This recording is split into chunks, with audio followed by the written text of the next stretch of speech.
I never should have agreed to explore that old, decrepit asylum on the outskirts of town. It had been abandoned for decades, its dark history whispered about in hushed tones among locals. But curiosity got the better of me, and now I find myself regretting every step I took into that echoing labyrinth of decay.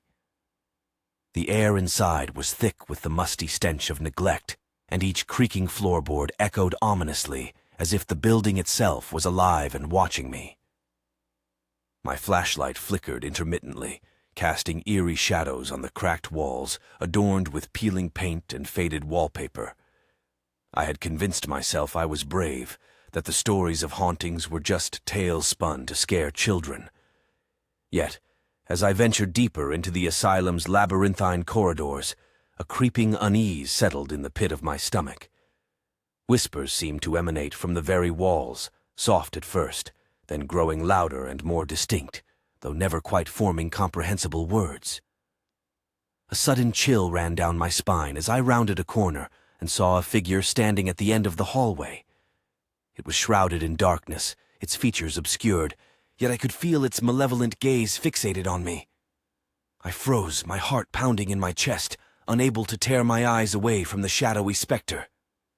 Without warning, the figure began to glide towards me, moving with an unnatural grace that sent a shudder through my entire body. I turned and ran, my footsteps echoing loudly in the empty corridors as I desperately searched for an exit.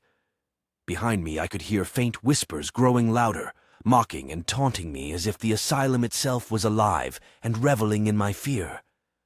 I stumbled upon a staircase and descended into the lower levels, hoping against hope to find an exit or even a window. But the deeper I went, the more the oppressive darkness closed in around me, suffocating and relentless. The air grew colder, and my flashlight dimmed further, casting long, twisted shadows that seemed to dance and contort with a life of their own.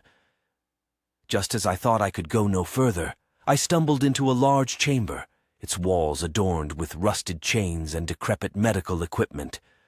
The whispers surrounded me now, echoing and overlapping until they formed a cacophony of tormenting voices that threatened to drive me mad. And then, from the shadows, emerged the source of the whispers, a figure clad in tattered hospital attire, its eyes hollow and vacant, yet filled with an intense hunger that chilled me to the core.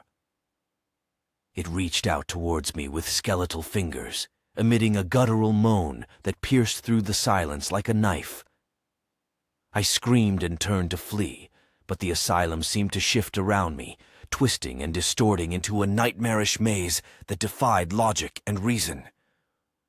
I ran blindly, my mind consumed with terror, until at last I burst through a rotting door and stumbled into the blinding sunlight of the outside world. I collapsed on the ground, gasping for breath and clutching my chest as if to steady my racing heart. The asylum loomed behind me, silent and foreboding, its windows staring out like empty eyes. I knew then that I had escaped, but a part of me feared that I had not left the horrors of that place behind. As I walked away, the whispers echoed in my mind, a haunting reminder of the darkness that lurked within the asylum's walls, a darkness that would forever haunt my dreams and remind me of the thin line between curiosity and madness.